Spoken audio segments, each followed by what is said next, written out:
pride. It's the pride. The pride and the ego. Like ego's, it's good and it's bad. I make my own beats, write my own music. Yeah, I remember that shit. Yeah. The beats were not good at all. That's just the obstacles, because I have moments where I'm just driving and then I just think about my mom. You always had that quality, and now it shows in like your gear and everything else you're doing. We both went on tour around the same time, so it was like, all right, maybe this is where I'm supposed to be. Having all these alpha males and all these, everybody kind of like 1 foot in, 1 foot out. Cause like, we're trying to live. Yo, what's up? It's Mike Theory. We're here with Ahzel, Direct Shooters Podcast. Make sure you subscribe, like, and follow. Let's get it. You are now tuned in to Direct Shooters, the newest podcast out. Hey, yo, shoot that shit. Yo, what's going on? Welcome back to another episode of Direct Shooters, episode 16. Shit, we doing it, man. I'm moving forward, bro. But you know what I'm saying? Where we bring together directors, entrepreneurs, and more, hear their experiences and how they keep creating to grow their business. If y'all get any value out of this, please like, subscribe, and comment. So with that being said, you know what I'm saying? I got my cousin. He's damn near like a brother to me. We've been through a hell of a lot. And to be honest with you, like, this could go many ways, man. We got so much things to talk about. We'll try to squeeze it in within this hour right here. But he's a military vet. He's an artist. He's a father. He's an entrepreneur. He has a clothing line. And he's just recently doing his podcasting, man. So give it up for Mike Theory. Yeah. What's up, man? What's up, my boy? How's it going? Good. Shit, long time. And episode 16? Episode 16, That's man. right. That's right. Moving along, right? It's moving, bro. I'm actually like a lot further than I thought I would be, you know? Like around like 10, it started getting a little rough, and then it started picking up, and the traction's been good. So that's right. Yeah, that's good for you, man. Congratulations. Thank you, man. Thank you. I mean, you know, now that you're getting into this, you know how much effort goes into all this shit. Oh man, every episode you have to write a script. You gotta it's just like a lot. It's a lot, and then figure out which part of the videos you want to clip, because you want to gain that traction. So you need good clips. You need something that's going to grab the attention of the audience. Yeah. Bring them to the video. Yeah. Because one thing is like having a lot of views on Instagram, which is cool. Yeah. But like, so I think I've dropped a clip recently for one of the podcasts. Got like 30-something thousand on Instagram. Oh shit. But then you go to YouTube and it's like nothing. It's not translating as well as we thought. But you know, I'm just getting started. Yeah. So, but it's like, it's a little discouraging, but then you just got to keep moving forward and just be consistent. You know, that's the main part. Overused word a lot. Yeah. And especially as an entrepreneur, or as in the music game or in podcasts, whatever, like it's a very overused word. Yeah. But the reason it's overused is because it's the most truest thing that you can say. Fact. Like when consistency is key. Yeah. When somebody asks you for advice and that people tell you be consistent, like, what does that mean? Yeah. Like, just do what you're doing at a constant pace. Yep. So, like, if you're dropping a music video or you're dropping a podcast once a month, continue to do that once a month. Yeah, exactly. As soon as you take that 1 month off, you're going to go back to ground zero. Facts. You're trying to build something. So you have to, if you're doing it once a week, do that once a week, but forever. And that's how you be consistent. So whatever it is that you're doing, do that routine continuously. And that's what being consistent is. My boys are already dropping gems. You know what I'm saying? We just getting started, man. I like it. I like it. Hell yeah. So, like I said, bro, I introduced you a little bit. Told them what's cracking with you, man. But let them know what's up. What's your name, where you from, and what you do. Mike Theory is the name. Grew up out East LA for a little bit and then moved out to Whittier. So I kind of represent both cities. Just have a lot of history that comes back from East LA, but I did my upbringing in Whittier. Joined the Marines when I was 18. Went to Iraq, came back. Once I got out of the Marines, I went to school for a little bit for engineering. That's when we started doing a lot of shows. We're Audio Assassins. A lot of shows back in the day, and then it just kind of slowly evolved into where I'm at now. Yeah. It's just kind of figuring things out as we go along. I knew once I got out that I needed to be creative. I needed to do something that's going to keep my mind working. Like I can't just sit behind a desk all day. That's just not how my mind works. Yeah. I need to either be creative or physically active. Yeah. If I'm not doing one of those two things, then I'm going to be detrimental to myself or people around me. Yeah, you're not going to feel complete. Nah. It's not going to be like, Nah, so it's not going to work. So that's kind of where I'm at now. Got the podcast going right now with LA Icon. It's my boy. I've known him for over 15 years. We have the Casual Experts Podcast. Yeah, shout out. Casual Expert Podcast is mainly focus on boxing, but we do talk about a lot of combat sports. Yeah. So, but it's mainly focused on boxing right now. And then have my clothing line, LIQ, the shirt you're rocking, the hoodie I'm rocking. So LIQ stands for things that are part of me. You know, Yeah. loyalty, integrity, equality, things that I've grown up with in my life, and things that I've learned in the Marines. Fire. And I try to like bring that together because no matter if you're from the streets or you're going to college, those three words kind of like should be intertwined in your lifestyle. You're a street guy, right? You're not going to snitch on your homies, and you're going to be loyal, right? Yeah. Always have integrity. No matter if you're dealing, slanging on the corner or in Wall Street, you want to have integrity. You know, you want to do business the right way. Facts. And then how you get customers, right? The quality of work. So if you're fucking slanging weed, you want to have quality. That's how you're gonna get the customers. Yeah. If you're having a clothing line, if you have a restaurant, the quality of what you're selling needs to be top tier. Top tier. And that's how you get people coming back. Facts. So that's the essence of the clothing line. Yeah. But everything you always had quality though. Everything you put into it and we're gonna peel back the layers because, like I said, there's so much layers of you that people may not know. You know what I'm saying? So we want to peel that back a little bit. So as far as like the quality, let's start with the music. Yeah, for sure. Right? Because I would say Audio Assassins, the crew, right? Yeah. That was like one of the first creative outlets that we had. Yeah. Right? For sure. So what got you making music and, you know? Man, like, well, growing up, just watching you guys, like before I left to the Marines, right?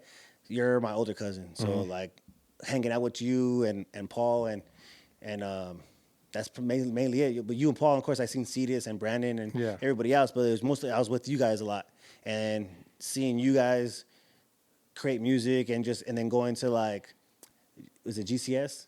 GCS, the Globe. The Globe and Pomona, like being young and just going to these things, fucking skating around and rollerblades and culture, like, all that stuff, you know. Yeah. So just that was infused in me, and then once I left to the Marines, and just traveling and doing my thing. You remember Trevor? Yeah. So Trevor, he's older than me, but he was my one of my Marines. Like, so I first got my set of Marines. I was a boot, and then I started training my Marines. I came back from my first deployment. I got my Marines. He was under me, so I would train him, and then we kind of got close as over deployment. We kind of got close, and he was making music. Okay. So that's when I remember he was making beats and everything. making too, beats and everything. right? Yeah, so I was introduced to Reason. Which is like a beat. It's a beat maker, so it's similar to like Fruity Loops or like Ableton, stuff like that. But it's called Reason. Yep. And so I started using Reason on ship and I was making beats on my own. Like I'll be stay up all night, go to like the mess deck, and everybody's sleeping. I'll be up there by myself, me, and Trevor, and we'll be making beats off Reason. And then I started using Cool Edit, which is like it's a recording program. I never heard of that shit. Similar to like Pro Tools. So it's like one of the first. And it was a free program, so it was like one of the first digital platforms to record. So I was able to record on Fire. And so I used Cool Edit. I make my own beats, write my own music. Yeah, I remember that shit. Yep. And the beats were not good at all. That shit was not good at all. But it was like being consistent, just working, being creative. Yeah. So how else am I gonna write music, or how am I gonna record music? I need beats, right? So I would just like make beats off of Reason, record on Cool Edit. And then I bought a Roland X6, and then the MIDI, right? The MIDI. Well, no, remember the big. Oh, the X6. Yeah, with the drum machine, the drum pads at the end. Yep, that so was fire. I got that, and then that's how pretty much I got into music. And then I remember coming home from Iraq, I called you. I was on the satellite phone, big ass satellite phone. I called you, and I was like, "Hey, phone, I'm gonna be getting out of the Marines soon. When I get out, like I remember, that's it. We're gonna hit the ground running." Yeah, and you're like, yeah, all right. I don't even think you really believe me because I did. I remember that phone call. Yeah, but I was like out, I'm doing my own thing, traveling. Yeah. And so I remember making that phone call on a satellite phone. Hey, when I get home, we're gonna hit the ground running. I get home, me and Trevor, we get a little studio like in I don't remember the city, but it was like in LA. It was like a warehouse spot, and you came there, recorded a track. Yeah, that was dope. And then we in like downtown area. Yeah, we did my first. I threw my first show at the coffee shop, at the underground coffee shop in Riverside. Oh yeah, I remember that shit. Back to the grind. Shout out back to the grind. Yeah, in downtown Riverside. And then I had that picture with the bucket hat, the hat I wear all the time. That was fire. And then from there, that's just kind of turned into everything, Yeah. No, I remember that phone call because I was excited because like the homies out here, we were doing it. Yeah. You know what I'm saying? But I was excited because you are family and like I wanted you to be involved in it too. And like it sounded like you were about that life. You know what I'm saying? So I was like, hell yeah. I was like excited for you to come back home and shit and rock that. And we had a nice run. We had a good run. Yeah. We had a nice run. I mean, low key, the shit still gets played. Yeah. You know, and then you know, your success after that, after leaving the group and everything like that, just like went even further. Yeah. So as your cousin and an artist, that's dope, bro. Yeah. You know, I'm proud of you. I'm proud of you on that shit because it took it to another level. For sure. You know, how did you feel when you went solo? Like, did you feel like you needed to go solo or? I felt it because it's at like that time. Yeah, because this is a personal question. I want to know. Yeah. No, I felt like I had to do something on my own. Yeah. Just because of the fact, like, there was a lot of us in the group. Yeah. And I'm the youngest one. Mm-hmm. So, and it's like, coming from like being in the Marines and stuff like that, I still have that temperament of like, when I say something, fools listen. You know what I mean? Like, I just had that attitude, like, and because like in the Marines, like I got promoted really fast. Yeah. And it's like, I went to military school. I did all, that's like a different story. But I went to military school because of some issues. But having that military school background and going into the Marines, like when I speak, like I speak for reasons. Yeah. And so when we were doing shows and trying to get people to do rehearsals and get people to promote the show the right way, like not everybody was on board. Everybody had their own things going on at the time too. Yeah. And I was really focused on trying to do the group. You were trying to do you. Yeah, do the like, group. Do the group. Yeah, like let's bring it together. And like, so that always was in my mind, just being like frustrated and like certain things. Cause like when I say things fall in, like everybody gets in line, you know what I mean? Like everybody does certain things. Yeah. And so it's just like having all these alpha males and all these, everybody kind of like 1 foot in, 1 foot out. Cause like we're trying to live. And like, and me coming home, like I was in a unique position because I was going to school. I was using my GI Bill, and then I was collecting unemployment at the time. I was able to get on like full benefits because of the military. Like I was able to like tap into certain things, so I wasn't having to really worry about bills. Yeah. You know what I mean? So like I understand that like a college kid. Yeah, I was in freaking I was in college. I mean, I was in college, but I was getting paid for the GI Bill, and I wasn't just like, hey, go to school, and we got you covered. Yeah, but you had the government. Yeah, exactly. So I was able to put like 100% effort into like trying to get these shows and make music and then also progress in my writing. Yeah. And so once we kind of like people started falling out, like that's what sucks. I wasn't the first one to leave, like, you know, means. Well, other people left because they just didn't want to do shit. They didn't want to do it no more. So once that started happening, which fucking sucks because when you invest so much time and money and effort, into shit, and you got people not committed as hard as you, that sucks. You know what I'm saying? Because when the boat sinks, because nobody can pull their weight, you're falling with it. Yeah. So you already had the raft out in the ocean. You were like, shit, if this shit sinks, I'm gonna jump. Yeah. So low key, you were ahead of the curve. So, you know, I was riding it till the wheels fall off, and then they finally fell off, and I was like, oh shit. And then part two is when I moved out, you know, because. When I had the babies. Yeah, we had the kids, and I was like, all right, I'm gonna move out. You guys have your home. Yeah. It was just easier for me to continue doing what I'm doing because, like, I'm really bad at keeping in contact on the phone. Yeah, like. Oh yeah. This fool don't text, call. Yeah. I gotta hit this fool up a year later. Like, what's up? That's one thing that I always strive to work at. Yeah. I'm not good at like keeping contact, small talk and stuff like that. It's not really my forte. Yeah. So just long talk. Yeah. From a distance. From a distance. Yeah. Podcast. And that's it. After that, we shut down. I know. Expressing emotions and like stuff like that is like that's not what I'm. So when I moved out, it was like I just started going back to like being in the Marines again, like just to myself in my garage and making beats and writing music and then finding beats and then I knew how to record myself and so like I just kind of did that and I started getting shows for myself. I'm like, you know, I'm gonna try to do a show on my own, and I did a show on my own, and then I started meeting people, and then it was just easier to book myself. And, for sure. And then just do it because then I don't have to rally 6 guys like, hey. come here, and then we don't have to worry about getting arrested rehearsing. Yeah, fuck, yeah, You know what I that's mean? a whole nother story right there. So it's That's just, a whole nother thing right there. That's kind of the transition that I. No, for sure, and I totally get it because actually super relatable from just like last week when I shot that video by myself with the fog. Yes. Right, the little movie type vibe. Yeah. And I was by myself. I needed no actors, no extras. I went out there. I shot the fog. Everything was like B-roll type of stuff, and I got it done in like 2 days. You know, but if I had an actor, if I had this, I had to get location. It's just, trust me, dude. So it's that's relatable to this day. No, for sure. You know, because you needed it. You want to move. Yeah. And people ain't moving as fast as you, dog. So it's like, fuck, I gotta go.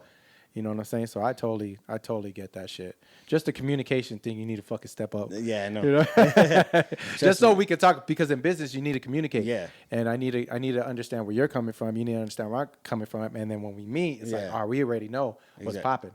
So you know what I'm saying? For sure. No, because we, even during that time, me doing my solo stuff, you doing your solo stuff, we still made music together. For sure. Like, we still have tracks together. For sure. But it's just. And like I said, going back to the quality from the first thing, you were always about quality because you ran into E-Man. E-Man was sick. Yeah. Shout out to E-Man. Shout out to E-Man for sure. He's a sick engineer. You know what I'm saying? So that shit came out solid. You had Icon shooting some videos. You had other homies shooting some videos. Yeah. I still need to shoot one of your videos. We have videos together. We have videos together. That you shot. Did I? LA. We have City, Icon shot. Yeah, no, but the recent video, our most recent video we did together, I got the horrible memory. With Jay Bless on the hook.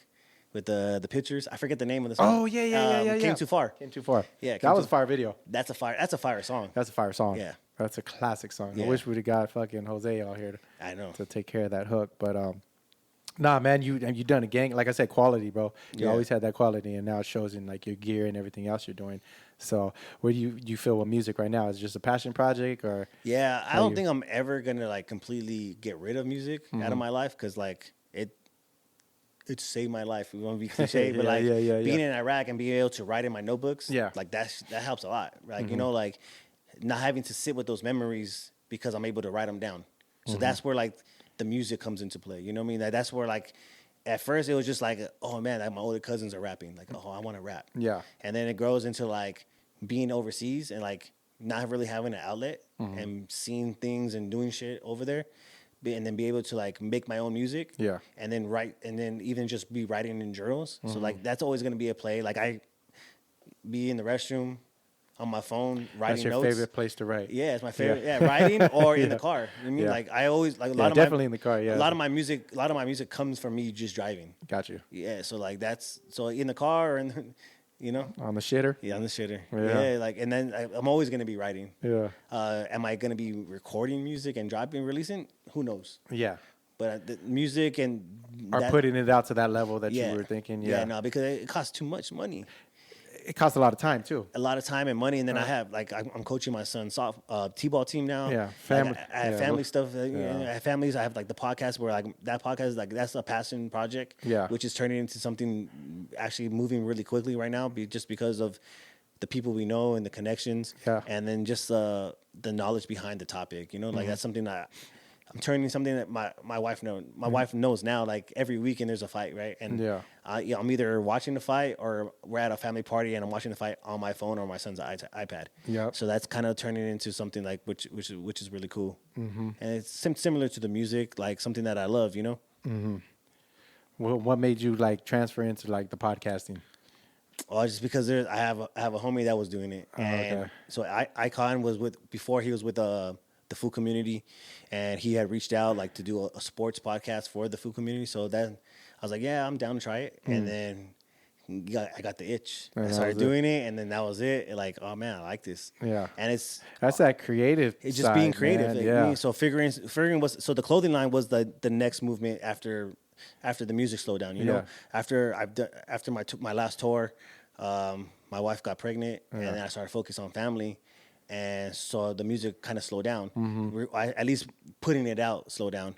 And the next movement was like I had merchandise already because I'd done like 3 tours. Yeah. So I had merchandise already. So transitioning the merchandise into the actual clothing line.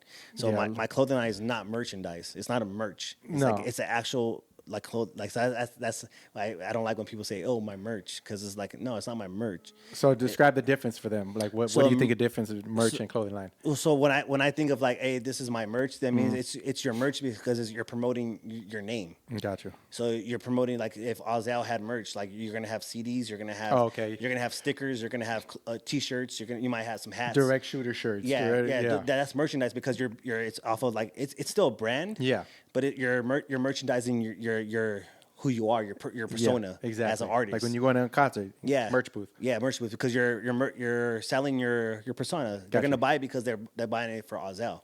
Like, oh, that's an Ahzel hat. Oh, that's an Ahzel T-shirt. Oh, it's an Ahzel sticker. Like, Gotcha. But the clothing line is like, no, I want people. It's like, because it's more than that, because it's fashion. I'm into, like, clothes. I'm into fashion. I'm into, like, what's current, how you're dressing, and what's new. So it's not just like a merch, because, like, I put a lot more effort and thought and behind the designs, and the quality of the clothes. I'm not just using, like, AAA's not even around anymore, but I'm not even using AAA T-shirts. Like, it's more than that. It's because you can go and get the cheapest shirt. Yeah, well, Shaka's actually has. Shout out to Shaka. Shaka's cool. So Shaka actually has, like, different blends and stuff. So it's cool. But, like, remember, like, it was AAA that everybody was using AAA shirts because it was so cheap. And that's what I think about merchandise. Like, you're just trying to flip a profit based off of your name. Gotcha. Yeah. So, like, to me, the clothing line is like, it's a fashion, it's a streetwear brand. It's like, there's more that goes into it than just like it's not just a merch. No, shit. You described that perfectly. Yeah, because it made sense to me after you said that. I was like, oh yeah, you go to the merch booth at a concert and boom, do it like that. And then you know what you're getting, because you're gonna go see Red Hot Chili Peppers. Like, oh, I'm gonna go get a Red Hot Chili Peppers T-shirt, but, like, you don't expect the quality to be the same quality as, like, an Essentials or as a Pink Dolphin or something like that, or even Supreme's not that really good anymore. But like, you don't expect it to be that quality, because you're going to a merch booth. You're getting something that's because of the name, and it's just to remember where you were. Concert. Fire, hell yeah. So let's close the door on this music, man. What do you feel about the game now? It's crazy. What do you feel about the music game now?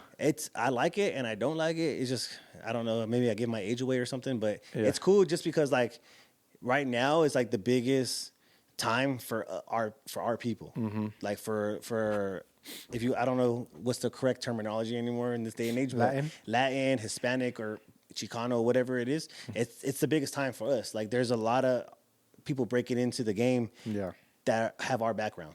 Which is cool, which is good to see, which is cool to see. It's not just Puerto Ricans in the rap game anymore. You have actual Mexicans and different Latinos, like, blowing up. For sure. So, like, that's really dope to see. The music, there's some music I like. It's how it's always been. There's music I like and there's music I don't like. But for our people right now, it's the biggest time. Yeah, that's true. I mean, especially out in LA, man. Yeah. LA is popping right now. For sure. You know, with Latin artists, and even Texas. And I mean, Latin artists been popping, but they're finally getting the recognition on higher levels. Yeah, they're getting exposure from bigger artists, like being on their albums and stuff like that. So it's dope. Like, it's really dope to see. Yeah, and you feel like social media is helping all that? Of course. Yeah. It's social media is helping. Like, you have a bigger outreach now. You can reach farther places. I'm curious, though, to be honest with you, how many of these Latin artists are actually signed to, like, labels or major labels? You know what I'm saying? Because a lot of them, like, I see, they're probably, like, independent artists. Yeah. Or maybe I just don't know they're signed. But how many artists out there, like, are actually signed being a Latin or Chicano? You know what I'm saying? Yeah. To major labels. That's a good question. That's what I'm curious. So if y'all know, drop a comment. Let us know what Latin artist, Chicano rapper, wherever, you know, who signed to a major label. Yeah. Because I'm actually curious, because social media makes them look popping. Yeah. They're doing their thing and all that, but are they signed to a major label? I'm not saying you have to go major. Yeah. I'm just curious. I actually think they're doing good, even if they're not signed to a major label. I'd rather have them be not signed to a major label. Facts. Because especially major labels nowadays, it's not the same. Like, there's no money in there. There's no money. Yeah. And most of them, unless you have big leverage, you're getting signed to a 360 deal. Now that's guaranteed nowadays. But unless you have big leverage, where you're able to, like, negotiate and get the money out of them, then flip it. But if you don't have that big leverage, then I wouldn't continue doing what you're doing. I mean, they have to flip it somehow. The benefit that I've noticed with major labels when I go on sets with these artists that are signed to major labels is just like the production value. Yeah. Everything is bigger. Oh, Everything's bigger. They're able to market you to many, many places. The quality comes out crazy. You know what I'm saying? Yeah. So you're always going to be more major label than independent? me? No, I don't. I love independent because I'm an independent artist. Yeah. And if I could get it popping as an independent artist, I would say go that route. Yeah. You know, but also like you're young, I wouldn't mind, you know, I would get signed to a label, but it would have to be under a deal that I agree to. Yeah. And then I would flip that. You know what I'm saying? I suggest if you get signed to a label, use it to its full potential. Yeah. You see what I'm saying? Don't just sit back on it and be like, I got signed to a label, I got money, I got big shoots, and I'm going to floss it and spend it stupidly. Yeah. You see what I'm saying? Like, I would, like, the age that I'm at now, I'd be like, yo, I'm reinvesting this shit. Yes. All that money is cool, but I'm going to reinvest it on property, ownership, you know, getting a store, getting a podcast place, you know, getting a facility, something where it's like you're putting it back, you know what I'm saying, in your pockets, in your family's pockets. Yeah, of course. That's generational wealth, because a lot of these fools who get signed, like let's say you are an underground artist and all of a sudden you got a big deal, fuck, now you want to just be stupid with it. Yeah. So that's just a suggestion of being smart, you know? No, for sure. So how do you feel about the military, man? Like how do you feel the military structured you as far as being the person you are? It's a love-hate relationship. Yeah. Yeah, it's a love-hate relationship. I love it. Would I do it again? Of course, in a heartbeat. Mm-hmm. I would join in a heartbeat. That just set me up. It took me away from being retarded. Really shit. Yeah, like I was like, really so though. not to get too deep into it, like Yeah. I got in trouble really young and I ended up going to military school. My choice. Yeah. No, my choice. I met some guy in high school and he was like in a Police Explorer program. And then I was just talking to him as we're in an auto shop, and I wish I could remember his name to this day. I don't remember his name, but I met him in auto shop class, and he had told me about this Police Explorer program. So when I went to check it out, I actually ended up finding a Young Marine program, and so that's what I like. Growing up, I was like, I'm gonna go to Young Marines. You were young when you went. Yeah. So I started doing the Young Marine program, and then the instructors from that Young Marine program, they actually ran a military school. And so I told my mom, I want to go to this military school. And she's like, are you sure? I'm like, yeah, I want to do it. And I was on probation at the time and stuff. So she's like, all right, let's do it. So I went, had to do an interview. They already knew me because of the Young Marine program, so it was a little easier interview.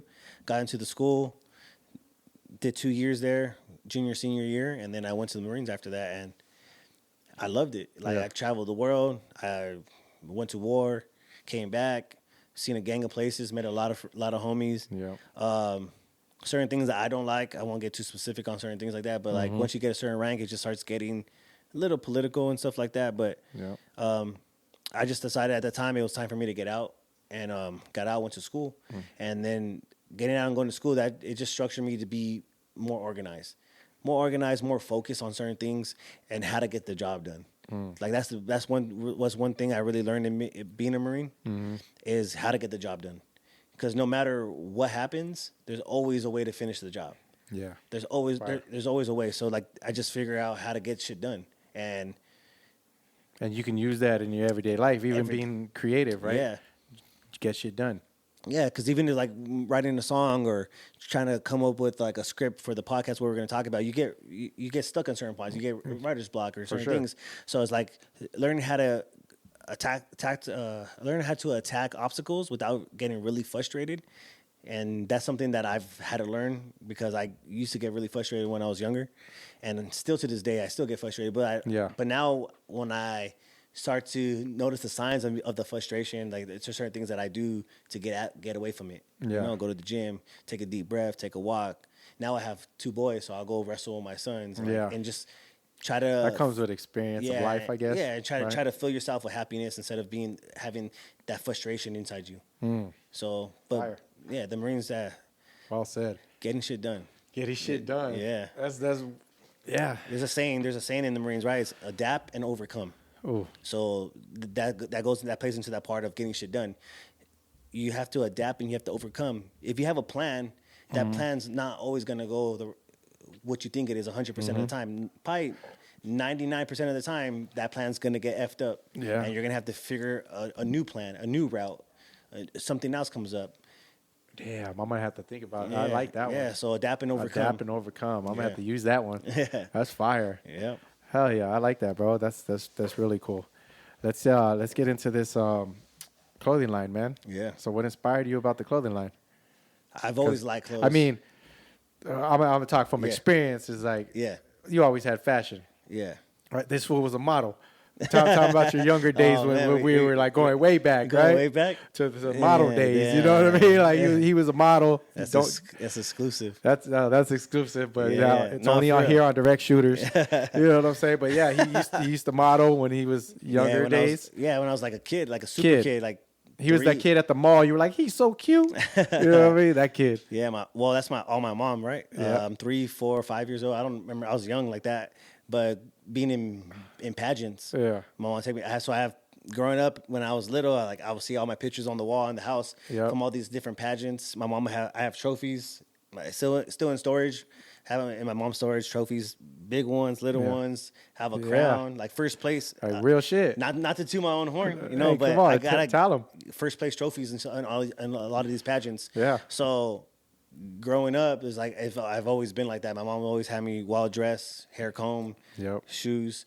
So my mom was really big on like being clean. I would get punished if my room wasn't clean, and if I did get punished, I would have to clean the house and stuff like that. You know, having to clean the house. So just from there and like seeing that was always instilled in me. Like I need to be fresh. Yeah. Like when you get disciplined as a kid in certain things, you just naturally become second nature. Second nature, yeah. And so that was something that was always instilled into me and grilled since a young age to be clean and be fresh. And so like I would get one pair of shoes for the whole year of school, right? But those shoes will be clean all year. All year. Yeah. Yeah. Every 2 days I would take off the shoelaces. Yeah. Soak the shoelaces, get the toothbrush, clean my shoes, and then rinse my shoes, and then get my shoelaces, clean my shoes with my shoelaces. So that's how you clean the laces and the shoes at the same time. Clean your shoes with the shoelaces. Yeah. So I used to soak them in water, right? In warm water, and then I'll take them out and then rinse them, and then put soap on the shoes, like Dawn soap, on the shoelaces, and then use the shoelaces as a rag, as a scrub, and scrub my shoes with my shoelaces, and then fire. and then that's fire. That's how I used to clean my shoes, and then also with the toothbrushes, you get like the corners, like the crevices. You use the toothbrush to get like the sole. Oh, okay. But always use my shoelaces as a scrub, and then clean both the shoes and the shoelaces at the same time. That's fire. Oh yeah, I like that. Yeah, I never did that, but yeah, she instilled that. Yeah, because I mean, you were young, bro. Yeah. I remember going to your house, having all kinds of pictures out there. I used to hate it. That's right. Well, I'm sure as you got older, you were like, "What the fuck?" Yeah, and I like older, I used to hate it. But then now that I'm older, man, I just embrace it. Like, I mean, what can I say? Yeah. No, but I mean, it instilled that. Yeah, for sure. It instilled like fashion and being clean or good looking. You know, taking care of yourself. You know what I'm saying? Like, and we can go into details about going to the club and stuff. You know what I mean? But on the fashion stuff, like, that's you know. So rest in peace to your mom. You know, we'll get into that. But definitely, she instilled that in you, bro. Yeah. So as I got older, I started realizing, why am I mad at getting first place? I should have been mad if I was for sure. I should have been mad if I was getting last place. Yeah, exactly. Like, why are you doing this to me? Why are you doing this to me? I keep getting last place. Exactly. Then you be mad. But now I was actually winning, so it's like, all right. Yeah, but you were a kid, so you know you get embarrassed. I mean, my kid's in 7th grade now. She don't want me to go anywhere with her. You know what I'm saying? Like, they're embarrassed about everything. You know. Yeah. So I'm the cool dad. I'm the cool dad, but you don't want to go to the dance with me. All right, it's cool. But trust me, like, you were a kid, but now as an adult, you value that. Yeah. You know what I'm saying? So with the clothing line, how did that get started? And so the clothing line, so my first solo album was called Liquid Courage, right? That's my first official. I had like little projects before that solo, but that's my first like real, like a studio project. I recorded at the Watch in Hollywood, and Manny mixed it, mastered it. Shout out to Manny. And so from there, thinking of like creating a merch for that album, and then doing shows, selling Mike Theory t-shirts, trying to figure out like how I'm gonna promote the album, and that goes along with like having merch for it, like posters and stickers and flyers and t-shirts. And so once we did that, and then I kind of like was focusing on like I needed to do something else. What else to build the brand, my name, and just build like a brand, like I'm more than just an artist. Yeah. And so then I started focusing on like, well, let me turn the album into like a actual clothing line. And so then we started flipping names. Like, well, I'm gonna call it Liquid Courage. Like, and then I started coming up with designs. I have designs for Liquid Courage that I have in my phone that I'm never gonna use, but I remember coming up with a design. Remember the Cowardly Dog? Have you ever seen that cartoon? I don't remember exactly, but like I remember old. like a little pink dog. Okay. And he's like the Cowardly Dog. Okay. So like I have him with like 40s in his hands. And like, oh, Liquid Courage, because that fool needs courage, and that's fire. so like kind of flip on that. That's fire. I remember doing a design about the lion from the Wizard of Oz. Oh, okay, the And Cowardly so Lion. yeah, so when he gets his badge, it says courage on it. Yeah. And then him holding 40s because he needs courage and he has the liquor. Oh, that's courage. funny. Yeah, so like I was just coming up and then I started thinking about it, like how am I gonna promote this to kids? Like is this is I'm gonna stick myself in a box if I do this. True. And so then I was like, I want to keep this name because it's my first album. It means something to me. Liquid Courage is also a term that we use in the Marines. When people get brave and you get into fights, like damn, he was on Liquid We Courage. use that in the streets too. Yeah, so that's why I learned it. Get beer balls. Yeah, you get beer balls. So in the Marines, it's like, oh, you had Liquid Courage last night. Yeah. So that's where the album comes from. So that's flipping the name. I just shortened it Gotcha. to Lick, L-I-Q. Yeah. And I was like, I need an acronym for it. I don't want it just to be called Lick. For sure. Because then that's going to get misconstrued in certain things. So we turned it to so we instead of calling it Lick, I call it L-I-Q. People call it Lick because when you just see the three letters, it's just easier. Oh, Lick, which is cool too. Like, and I take it from an artist standpoint. Yeah. It can be interpreted however you want. Yeah, exactly. For me, it's LIQ, and that's loyalty, integrity, quality, and then from there, I just started coming up with designs. I had reached out to, in the first initial starting of that clothing line, I had reached out to my sister's boyfriend, Kevin, and we exchanging ideas to come up with some designs. And then from there, it just turned into me starting to learn how to use Photoshop and learn how to create my own ideas. Get it done, Because I would sketch things out or sketch things out in my own way. No way I can draw, right? But I'll sketch my own way just to get an idea. And then have him. Yeah, have him and then come up with ideas. Or if he came up with an idea, he'll send it to me and I would do my critique on it. And then we started building from there. And then now I have myself. I do designs. I have Turtle. Shout out to Turtle. He comes. I shoot him ideas, stuff that I can't do. Yeah. I shoot it to Turtle. He brings it to life. Nice. And going from there, and then I just go to downtown LA. I go to different shops, and I just spend the day looking at different fabrics and trying to figure out the clothes. What do I like, and then certain things. Then I get. I send you designs sometimes. I get ideas. Like I send designs to a couple different people that I'm really close with. Just get some feedback. You know, like so. Yeah, I remember when I was starting Yellow Tape too, when we used to go, remember? When the kids were little, man, I used to take them to downtown. We used to just go look around at clothes. Yeah. Just look at materials, try to figure this shit out. Yeah. So you've been doing it for a minute. Yeah. What has been some of the obstacles that you came across in this? Life.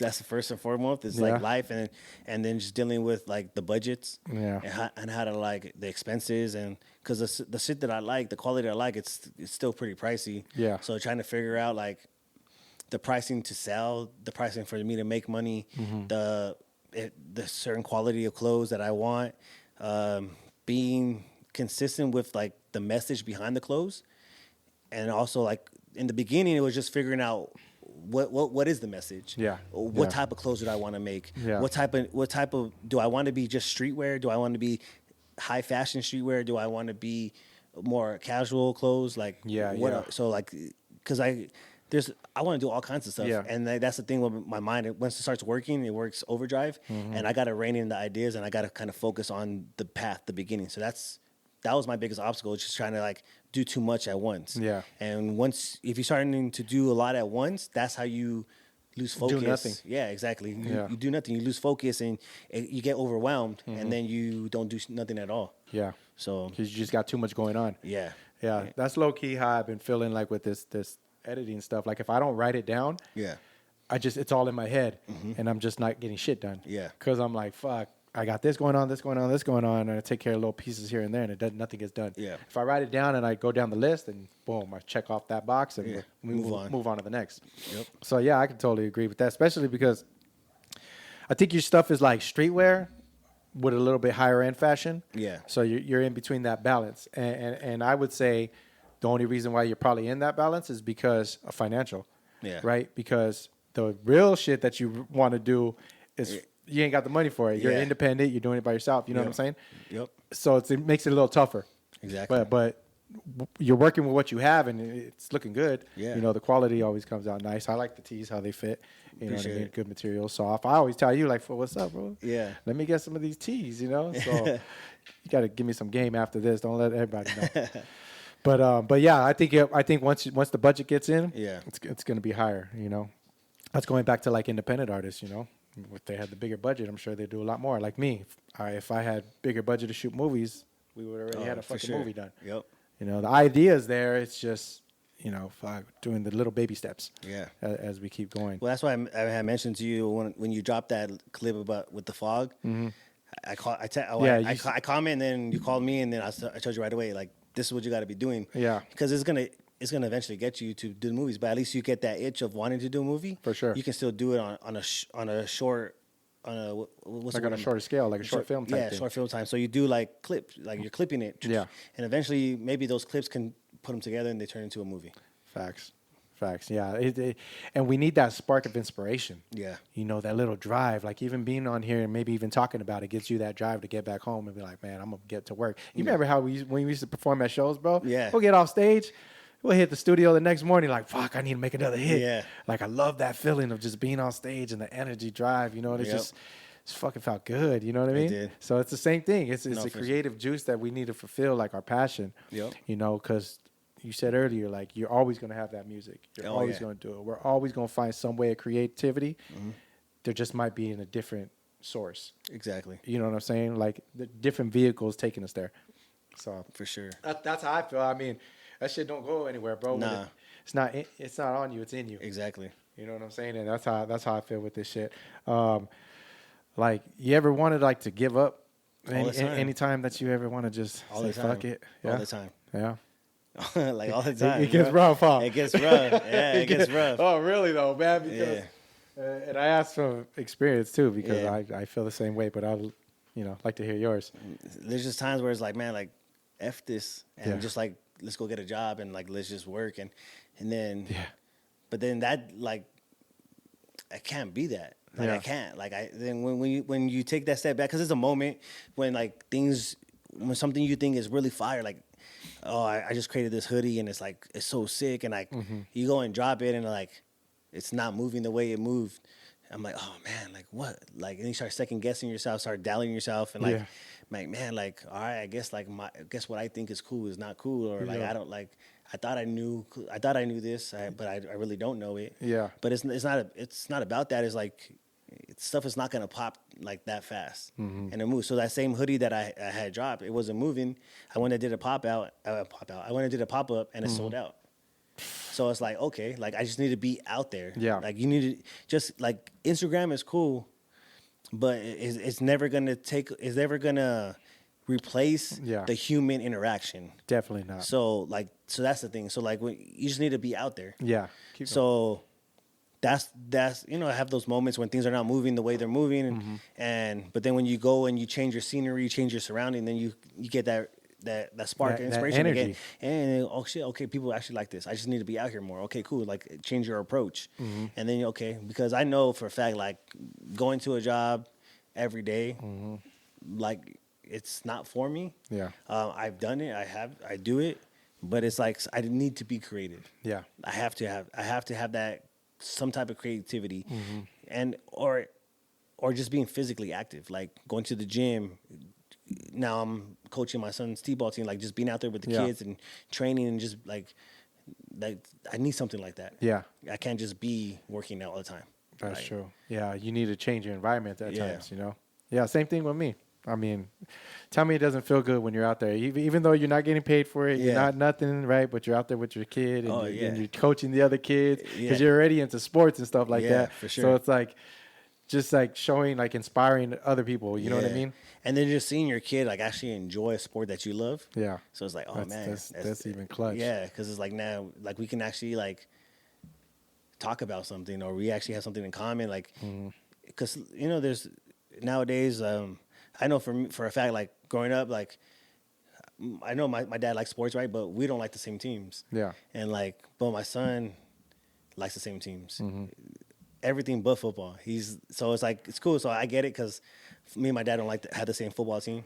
Yeah. But it's like cool. Like he understands it, so we're able to talk, and he says he likes my team, but I can slowly see him changing. So it's cool. Hey, like I mean, if he's a smart man, he would. Your dad's a smart man, dog. Yeah. I think he's gonna figure it out. Yeah. He might come over to Steelers or something. Well, that was a Dolphins fan right now. My son. Mike is a Dolphin. Damn. He says he's like the Raiders still, but he's like slowly transitioning to a Dolphin fan. How? I don't know. I mean, dude, I heard him on Instagram. I seen him on Raiders. Yeah. I'm like, yo, this fool's gonna get signed. Yeah. I was like, Raiders gonna see this. He's gonna get that little mascot. He said he still likes the Raiders. He likes both teams, but I think He likes the Dolphins, huh? Yeah. Maybe he likes the colors. I think the colors are. One time when he was like really he's not. He's still, join the team, bro. My he's son like- likes the Rams. Oh yeah. Ariel's still on my side. That's but, right. Yeah. I guess still got Cam, but Yeah. You still, yeah. but I remember he was like 2 at the time, and you know he's been talking for a while. Yeah. So he was like 2, and we used to go to SeaWorld quite a bit. Took him a couple times, and when we were watching the game, and he's like on his iPad just like scrolling and stuff, and he started like watching dolphin highlights. And I just asked him like, "You like the Dolphins?" He's like, "Yeah." I'm like, "Why?" And he's like, "It's because I go to SeaWorld and like the Dolphins at SeaWorld." Wow, and so then like I think that was just in him. Like now he's just like, kind of like, since he was little. Well, he's still little. He's only 5, but he feels like he's fucking. Yeah, he talks like he's an old man. He feels like he's older, but so since then, like he just kind of like naturally gravitated towards them, and now he's older and he'd be watching highlights. Oh yeah, more and more for Dolphins too. Oh shit, So it's crazy. That is funny. How has the family changed your outlook on priorities? Completely. Yeah. Yeah, everything's like it's them first. So all Well, we had sorry to cut you off, but you had goals back then because we were moving. You had the studio. Yeah. I was on tour. We did all kinds of stuff, right? And but it's different, right? With the kids. Yeah. So kind of tap in with that. How's that been? So I had just finished my last tour, and I had ended ended the tour in Washington, and then I get home. So my wife, my girl at the time, my wife now, she flew out to my last shows, Washington. We hung out, went to Vegas, came home, celebrating the tour. Like we completed the tour, it was cool. And then a couple months after that, she gets pregnant, and from there it's like I was planning another tour. Oh man, I was like in the process of planning another tour, yeah. And she got pregnant, and so I canceled the tour because I didn't want to be on tour while she was pregnant. Yeah, and she could have possibly had the baby while I was on tour. Dang. So I stopped the tour, just focus on her and the kid, my son, and from then it's just been that's priority. Priority, yeah. Like have my son. He was born in 2019. Bought my house in 2011. Mm-hmm. So 2 years after he was born, and then that's kind of just been it. Like trying to provide for them and make sure they're straight. Yeah. Got the house now. Got them. He's in sports. My youngest son is 2, and that's kind of just been it. Like everything I do is to make sure they're okay. So. Facts. All the projects that I have now, everything has to be taken in advantage. I can't be overspending on stuff because that's going to take away from them. That part. So they need to have everything before I'm able to do anything. So that's kind of like where I'm at right now. Yep, I totally agree with you. And hasn't it felt like not only like financially, but time? You know, time taken away from them. You know, your time matters, right? When we're younger, we think we got all the time in the world. Yeah, and then when you finally got the kids, it's like, oh, your time management needs to be sharp. Yeah. Like, you know what I mean? You take care of everything like accordingly. As soon as we're done right here, I'm going to go pick up my son from school. You know? So, so like it's priorities. Yeah. You know, and I feel like for the youth people, for the people younger than probably in their 20s, y'all listening, man, take advantage of your time. Yeah. And I've been noticing that with a lot of creators, like young creators. it seems like they're really active. Yeah. You know what I'm saying? Because they have so much outlets and outsources, they can do it now. Mm-hmm. We didn't have none of that. We just had to go off of our passion Yeah. and our fuel and our fire for it. You know what I'm saying? But now with them getting numbers, with them getting monetized, with them they have so many incentives to push them to do that. Yeah. When we didn't have that. There's a lot of ways to make money nowadays. Exactly. So like So now like our incentives to push us is our family. Exactly. So you know what I'm saying? Like that's and it's just finding the balance between doing what we would love and then spending time with who we love. exactly. So it's like you can love multiple things. It's just finding the balance. Like, what is worth more, spending time with the people I love, or just doing things that I love? Yeah. And you got to find that balance. You got to be able to make that time. And I feel like I'm getting there. I'm able to weave, like, do this project, and it's about having, like you said, you have that little checklist, right? All right, cool. I'm gonna take an hour out of my day. I'm gonna go do some clips. I'm gonna do some content, and then I have another hour for practice, and then we have another hour to hang out and do his homework. Then we make some dinner, and then at the end of the day, all right, I'm gonna go do some more clips, or I'm gonna go to the gym. Like, so you just kind of just have every day has to be mapped out. Mapped out, exactly. And one thing I could suggest is don't beat yourself up over it. Yeah. If you don't get that something done, I feel like you shouldn't beat yourself up, because I've been like had anxiety. I've been stressed out when I didn't complete a task. Yeah. You got to work day to day, man. Yeah. You know what I'm saying? And kind of just push through that. So you kind of answered my next question, though, because I was going to say, what's the biggest challenge you've been being a creator and it's just a family man? Having to weave everything in together. That time. And it was just cool because, like, I've done clips with my son. Like, so if you follow me on Instagram, or if you've seen, like, I've done, like, sports, mostly baseball. That was really into baseball. Yeah. So we done, like, so doing the sports podcast, like, which is cool because I bring my son into the fold a little bit, and he likes. He loves the camera. He loves. He's not. You shy can follow his Instagram. Yeah. He's not shy at all.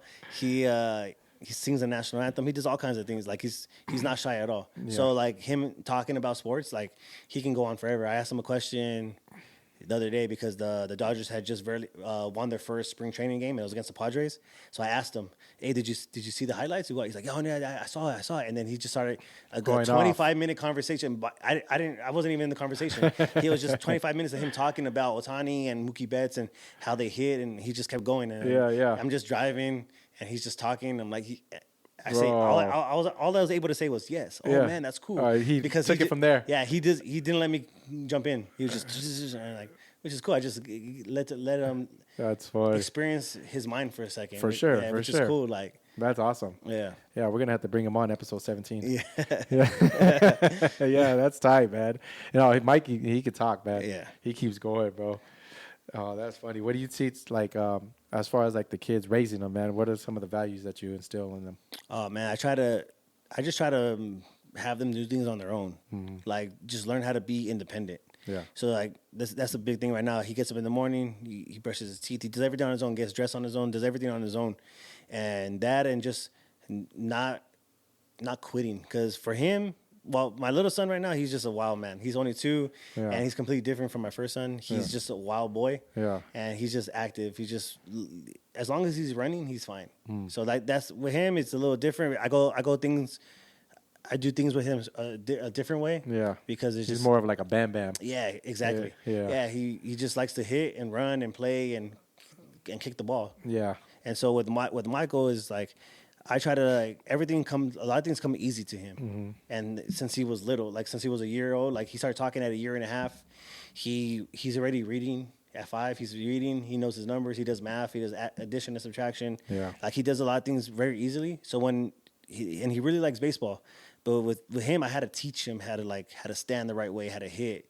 And so when he wasn't able to do certain things, he would get frustrated. And he was like, try to walk away. And so with him, it's like, no, like, we're not doing that stuff here. Like, just because other things come easy to you, doesn't mean you quit. So, like, that's the thing that I try to teach him, how to get shit done. Like, with the Marine attitude, we had to overcome, we adapt to situations, and we figure out how do we solve this problem? Yeah. And that's when I try to teach him how to use his mind, because he does have a mind. Like, he picks up on things really, really quick.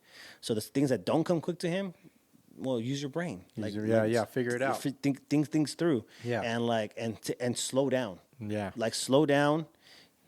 think about the whole picture and how to react to things because he's trying to analyze it real quick. He's just like a lot of shit going on. Yeah, and he just learns it. Like, so he gets home from school and he has these sight words. So they give him sight words. Yeah. And he's in kindergarten now. He's on the list he's in second grade words. So he's ready. He's already advanced. Yeah. He knows all these words. So like he gave him a list. He reads it. He learns it that same day. And the next day he turns it in and goes past the test. Like that fast. Yeah. And like, I don't know where he gets it from because it's like I'm not dumb, but it's like that kid's like he's smart. He's on another level. Yeah, it's like I don't. But that was probably because you just like kind of let him do his thing. Yeah, you know what I'm saying. Just you let didn't him hinder grow. him or baby him like that. So no, Mikey, you got to get on the podcast, man. We need to bring you out. Yeah, it was crazy, man. It's just insane. And then my other one is just like I just try to like let him be too. Same way he gets hurt. He falls, he gets hurt, and just let him be. Michael was like, he fall, he'll cry. Yeah. And like you gotta like baby him a little bit. Like baby him, but explain what happened. Yeah. So like that's kind of what I do. All right. Hey, so look at you fell, you got hurt. Where does it hurt? Oh, it hurts right here. Okay, look at. Is there blood? No. Then you're good. Is there your bone broken? No. I'm like, okay, so like, yeah, it's okay to cry. Yeah. But just get up and don't be scared to do it again because you're gonna get hurt. And you just explain the situation. But Cameron is like, hey, get up, you're good. And he's like, he'll get up, he'll laugh, and he'll just go right back to doing what he's doing. Is funny. It's just two completely different kids. Like one I can talk to and explain, and have an actual conversation with. The other one is just I just grunt at each other because he's just like that. He's like a caveman. So it's he gets up, looks at you. So it's having two. Well, you understand. Like you have a boy and a girl, so it's still different. It's a little different. Yeah. But like I have two boys that are completely different from each other. One's fair. rough. One's like super like. He has to know every single situation. Like if we're going somewhere, he wants to know how long's the drive, where we're going, what time we're getting there, how long we're going to be there. He's very detail oriented. He is. Though how my dad would say it is, he's going to be the lawyer and Cam's going to be the athlete. Yeah. Yeah. Yeah. So he's going to be in finances and he's going to be the athlete. Yep. Mikey can take care of all his money. Yep. Right? Yeah. Shit, man. Hell yeah. That's funny, bro. But let's get into this podcast, man. So I know we got some stuff. Oh, yes. Check it out. Are we still good on the recording? Yeah, you got like 5 minutes. Right here? Yeah. It's recording? Nice. We got Young Stunt in the building right here. Yeah. Shout out to Young Stunt. Let's see here. What do we got? Safari. Where we at? All right, let's start this one off. Yeah, we can do that. Let's start with another day. Before I get into that one, you gonna have a third kid? I don't know. All right. I don't know. It's rough, huh? Yeah. I feel you, bro. If you have a third kid, I'll have a third kid. Looks like you ain't gonna have one.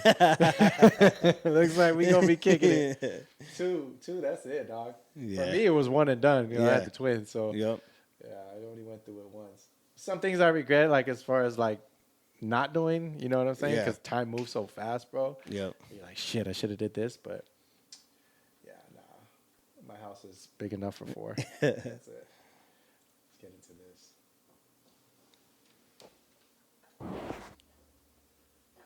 All right, this is Mr. Mike Theory. Let's make this bigger right here. Another day. Another day.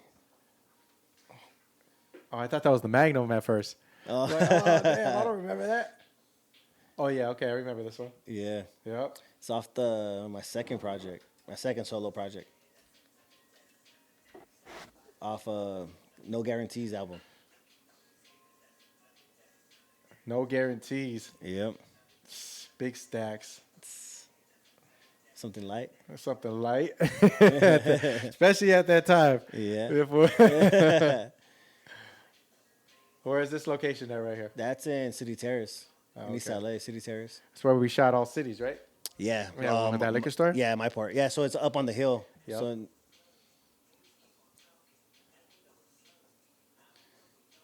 Yep. yeah. It's right there where So when it's you my look grandma's at house. So you look at this, right? Yeah. You know what's crazy? As we get older, we get more fit. Yeah, I know. Yeah.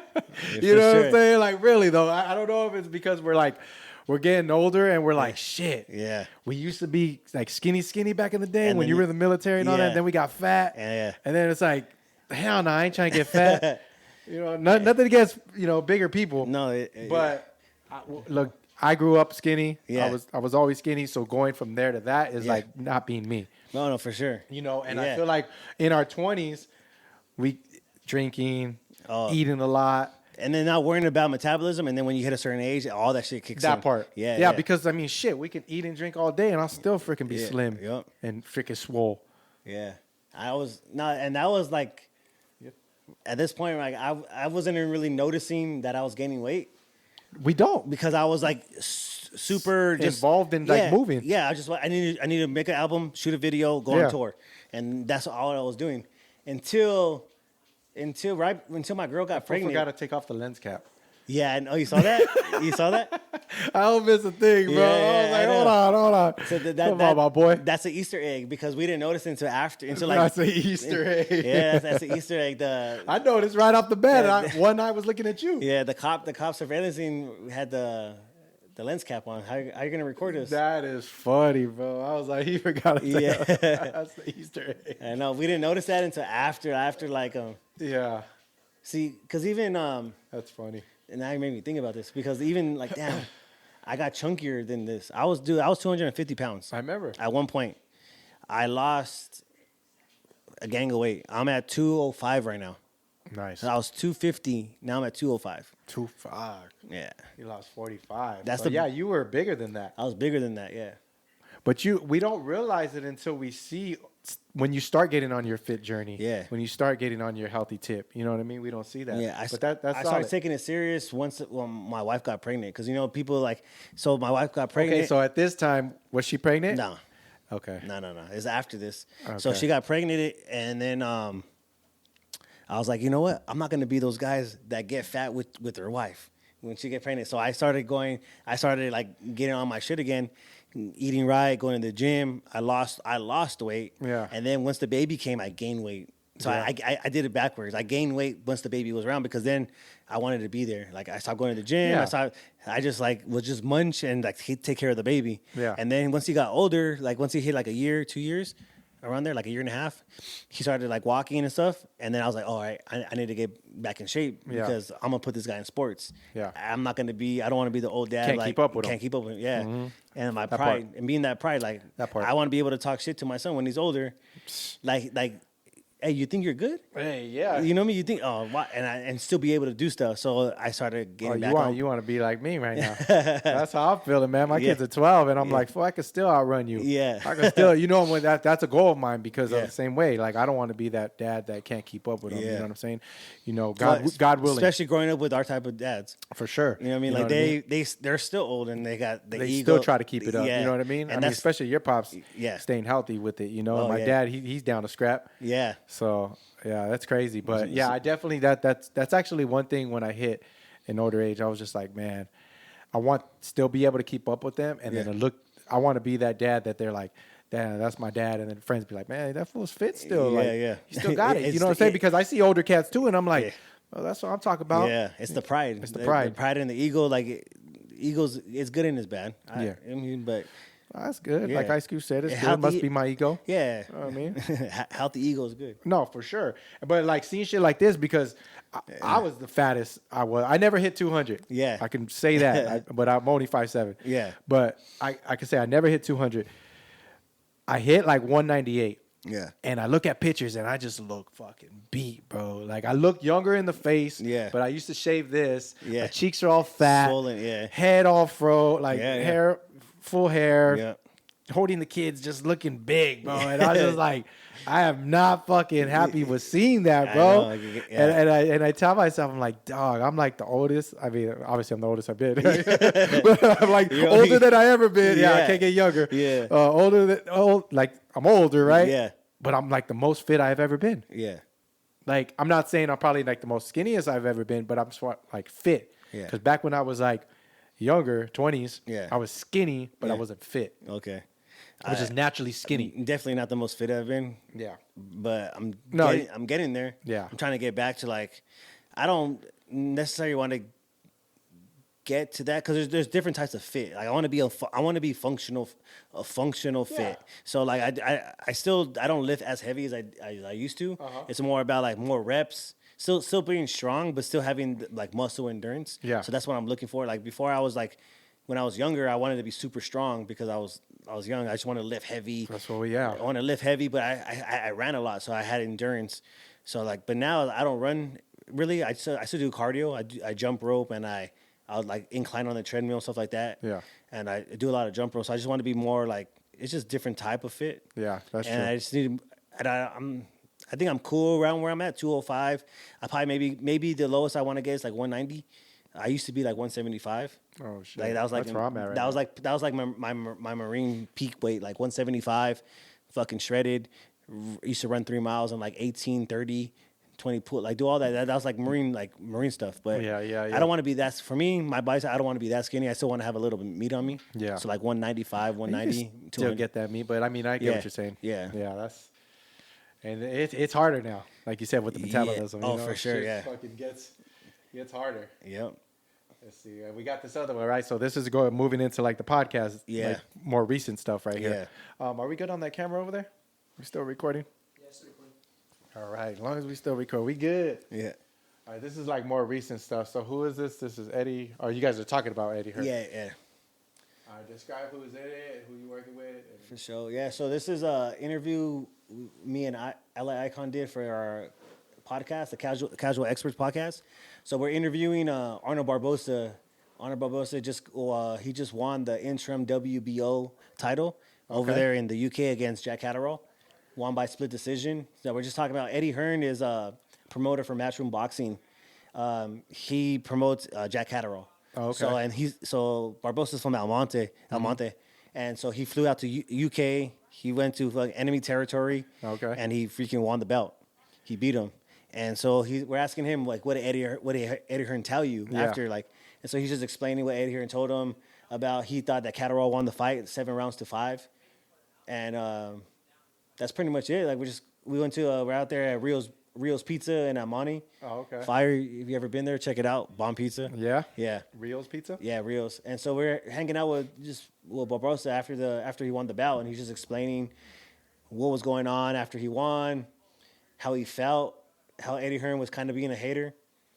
Because before this, they had announced a fight. Barbosa had fought Jose Ramirez, and they were supposed to be like a 5-on-5. So Matchroom Boxing versus Golden Boy 5-on-5, and they were saying Catterall was going to fight Ramirez, which is pretty much saying that Eddie Hearn was overlooking Barbosa. Oh, okay. And then so he said that, overlooking him on the Jack Catterall fight, and then overlooking him on the Ramirez fight, and so that he's just saying that how Eddie Hearn was kind of like salty and that he kind of knew before they announced that he was going to win. And one of his friends was right there looking at Eddie Hearn, and Eddie Hearn had his head down. Pretty much, he kind of saw the scorecards before they officially announced it. Gotcha. And he already knew that he was going to win. But when after the fight, before they announced it, Eddie Hearn was telling him, "Oh yeah, Catterall got it 7-5." Oh, And so he's kind of overlooking him. So that's what we're talking about. okay. Just getting the And insights. You guys just went out there and shot like a full length episode. Full length episode, just us grubbing, eating pizza. It's kind of like a new segment we're trying to do. Is where like when fighters are cutting weight, they cut weight before fights. Yeah. So we're kind of maybe calling this one called rehydrating. So after After the fight. Yeah, after the fight, when they're not in camps no more, we're able to go take them to a spot. We go grub and just talk about stuff like outside of boxing. Just get a little more Gotcha. deeper That's than dope. just talking like actual like fighting and like Yeah. strategic stuff and stuff like that. That's So fine. it's called like rehydrating. So take them to like a food truck or to a restaurant. Yeah. Have the fighters eat regular food Yeah. because they're not in camp, so they're able to eat whatever they want. Yep. So it's like a different spin on stuff. Yeah, 'Cause that's cool. We've interviewed Barbosa like 4 times already. Yeah. Throughout his career, like moving up, and this is his biggest fight. He's potentially going to fight Teofimo Lopez for the undisputed WBO okay. title and the Ring Magazine belt. So that fight's supposed to be in the works. So There you go. yeah, Yeah, I mean, all that boxing stuff, Yeah. man. You know what I mean? I can't keep up with these fools. Yeah. What's the most memorable podcast have you shot so far? it's probably this one just because like we've interviewed him a couple of times and he's actually getting the recognition that he deserves now. He's 32-0. Damn. No losses, 32 wins. How and old is he? He's in his 30s, Okay. early 30s. like 33, I think, somewhere around there. Mm-hmm. So, but he's finally getting the recognition that he deserves. Like, he's an undefeated fighter, and he's been on a run. Like, so he's Jose Ramirez now. He beat Jose Ramirez, former champion. Now he beat Catterall. Catterall's beat Josh Taylor. Josh Taylor's former champion. Yeah, 32-0 is. Yeah, and then now he's going to fight Teofimo Lopez, which is going to be Teofimo has a decent resume. Teofimo, he's beat Lomachenko. Teofimo, he's beat Josh Taylor.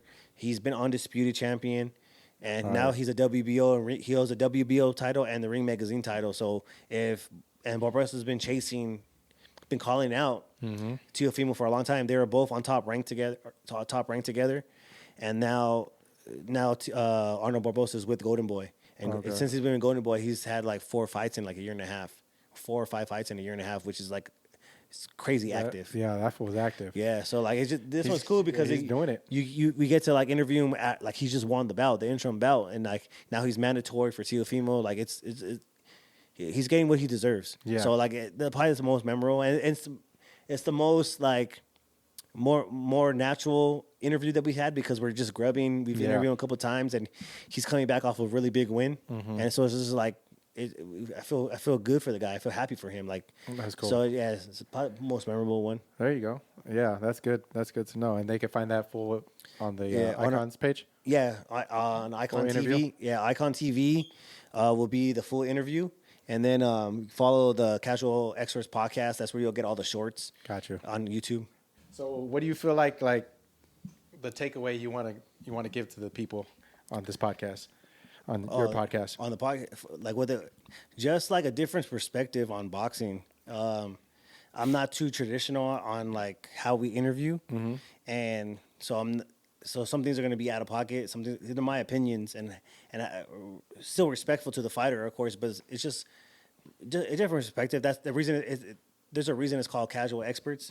We got casual people that watch boxing, but with the expert opinion. Yeah, you know what I mean. So it's just like it's just our takeaway, and it's just something that I do on a daily basis. Anyways, I watch and just give the people a different perspective on boxing. Yeah, different insight on it. And hopefully we're able to, to get answers to questions from these people that we interview that are like more insight to the actual fighter and the way they think, the way they live, the way they take care of their bodies, the way they prepare for the fights, and the actual like how severe it is what they're doing. Because you're going out there and you're asking somebody to punch you in the face and punch you in the head. Like it's they ain't asking for it. They're trying to dudge and dock it. But you're asking for it. You're going in there and you're standing somebody face to face. You're trying to take away. You should expect it. Yeah, they're trying to take away your dreams the way that person's trying to take your dreams to become world champion. Yeah, and the way they're doing it is by punching each other in the face. Facts. And there's skills behind it of moving your feet, knowing the distance, knowing the ring, and how to dodge. So hopefully we're able to bring that perspective and actually just bring attention to these fighters that are coming up that are really good. Yeah, that just they're not getting that attention yet. Bring insight to how they prepare and what it takes to actually become a world champion, become a professional boxer. That part. Yeah, that's cool. Because if they have bigger platforms and stuff like that, I'm sure they're not getting that deep in different questions that you guys ask. Yeah. Every interview, some questions come up are kind of the same, but then it's like you always got that little spin. Yes. That's why the guests will be like, that's a great question. You know what I mean? So, hell yeah, man. That's dope. If you were to go back to your younger self, what would you say? What kind of advice would you give yourself? Man, I know that's a question people ask a lot, but I always like seeing interviews, and I'm like, I think about it, but then I never really think about it too much because like, what would I say to my younger self? Like, because everything that I've done has led me to where I'm at right now. I would just say be smarter on how you move with your money, and be smarter how you move around certain people.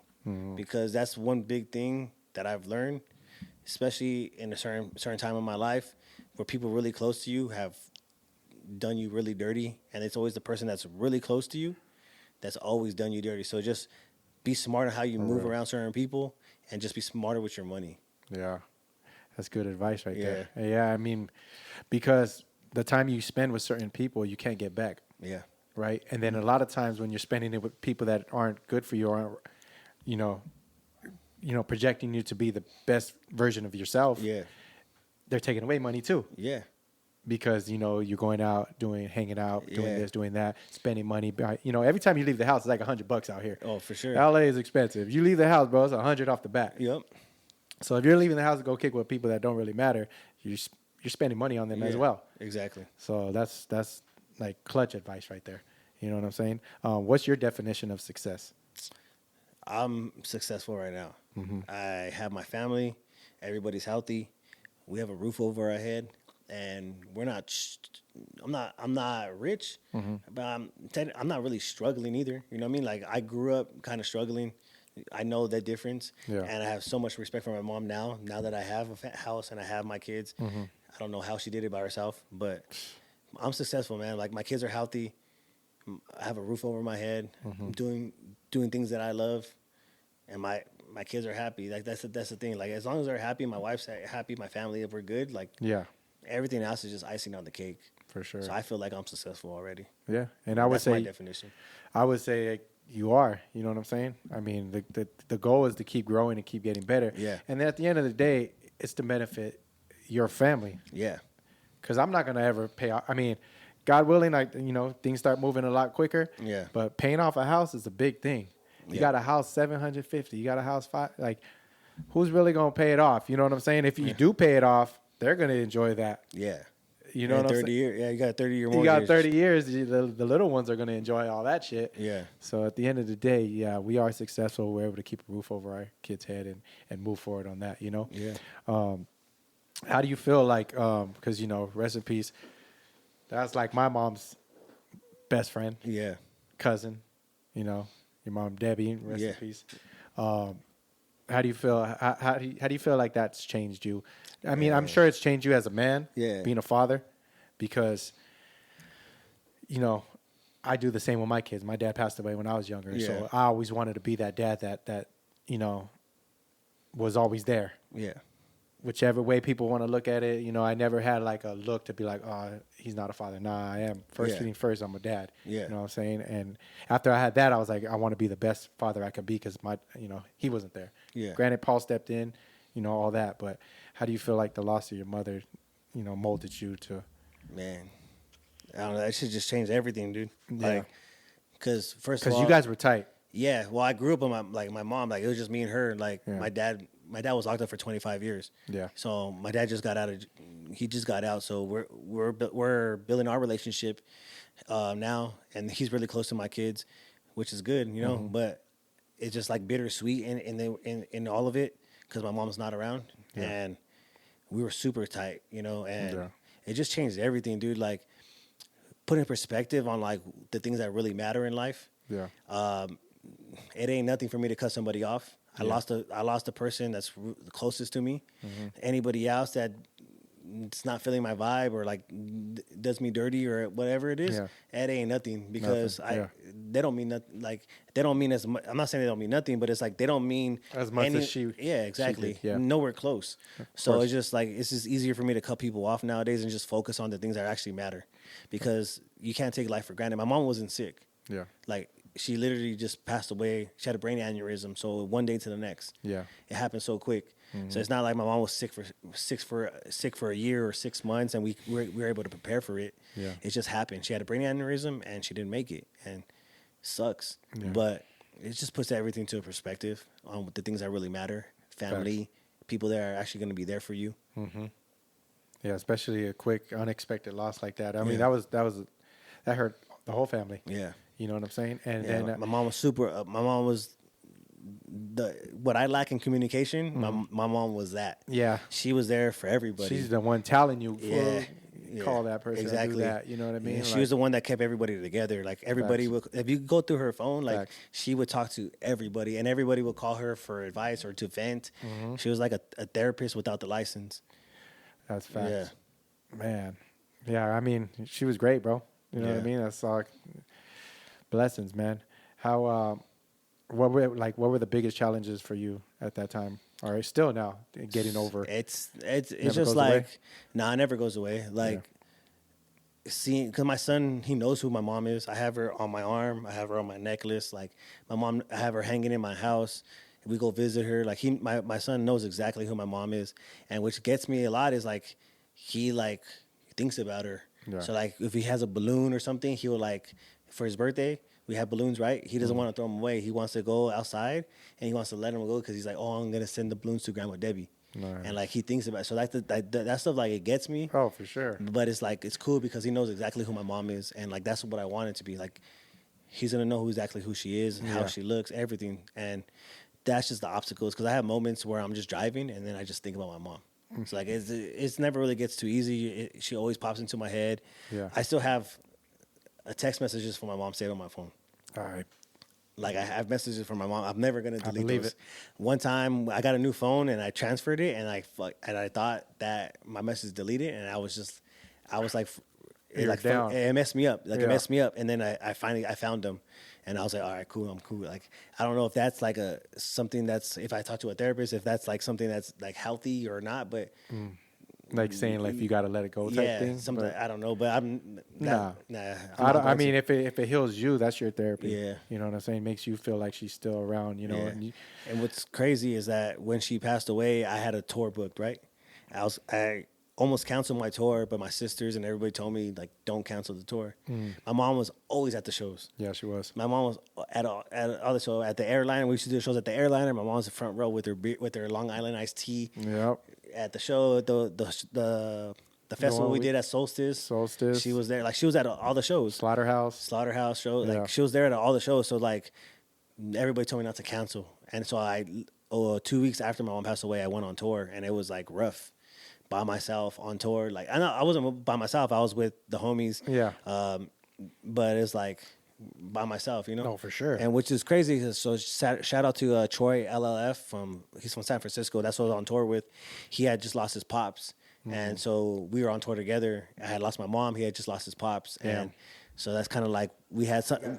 Yeah, it was something we were able to relate and was kind of like made the tour a little bit like, A little bit more comfortable. yeah, a little more comfortable for both of us. Yeah. And it was just like, okay, like it was meant to be here type of shit. Yep. Because like we had both lost our parents and we both went on tour around the same time. So it was like, all right, maybe this is where I'm supposed to be. Like this is where I'm supposed to be right now. This is what my mom would want me to be doing because she was super supportive. Yeah, she was. She Yeah. was. I mean, she was the shit. Yeah. Yeah, real talk. Yeah, You yeah. know, no other word, bro. She was the shit. She was Yeah. fun. She was, you know, life of the party. Yeah. Always down to have a good time. You know, For that's sure. why she's best friends with my mom. Yeah, so. yeah. Straight up, bro. What kind of advice would you tell anybody that lost somebody? Like, Man, what would you say? just don't run away from the feelings. Like embrace the feelings, embrace your hurt, because that's how you're gonna. That's where you're gonna remember the most. And it's easy to forget. Like as you get older, certain things just slip away. So by embracing the pain, by embracing the feelings, is going to bring you closer to the person you lost, because like that's when you're really going to be able to embrace the emotions, and then you're going to be able to visualize and actually see all those memories that you had with that person. By you being closed off and like not actually embracing those memories or those feelings, it's going to erase those memories. Yeah. Because your subconscious is going to actually block those memories because you don't want to embrace those feelings. So by blocking those memories, you feel like you're not hurt, but you're actually doing a disservice to yourself, because now you're just gonna feel empty. But by embracing those feelings, embracing the pain and the hurt, it's gonna let you have those memories. Oh, yeah. And then those memories are gonna last forever. Fire. Yeah, that's real spit. Yeah. Trust me, I relate everything you're saying because we go through the same. You know what I mean? Yeah. We both have big losses. For sure. But my mom is definitely somebody that's close to me. Yeah. And you know, I'm gonna value that time together for sure. Yeah. Yeah, appreciate that, man. Where can the people catch you at, man? Man, I know. Hold on, it's been a great talk. Yeah. It's been like I told you, there's so many layers of us. Yeah. To this conversation because we can keep going all day. Oh, for sure. You know, and being episode 16. I mean, it's all progression, right? Yeah. I'm even getting more comfortable in being around and getting this going. So, Yeah. like I said, there's so much more. This is probably the longest podcast we've done because there's all kinds of stuff. But, yeah, let them know where they can catch you at and all that. Man, it's Mike Theory CA. So Mike Theory CA on Instagram, TikTok, freaking YouTube. Follow the Casual Experts Podcast on Instagram, TikTok, YouTube. and let's get it, man. Let's just keep growing and keep building, and that's it, man. Stay focused. There you go. Actually, good. Leave them with some advice, bro. Yeah. What would you tell these people, man? Just what stay they want in focused. life? Just stay focused on what you want. Whatever it is you want, just have a goal in mind. Have certain milestones that you need to check off when you reach. But in between those milestones, don't fall victim to mishaps or to failures. As long as you're able to reach that milestone, then you're good. And you just keep focused on milestones throughout your life and just stay focused on what you want. That's it. Fire. Great advice. Yeah, you heard it right here, man. This is Direct Shooters, episode 16. Mike Theory. I appreciate you, bro. Yes, sir. Great episode. Yes, sir. Yes, Love sir. to talk, man. Appreciate it. If you guys like this, please subscribe, comment, share. And yeah, we out, man. Direct Shooters. Peace. You are now tuned in to Direct Shooters, the newest podcast out. Hey, yo, shoot that shit.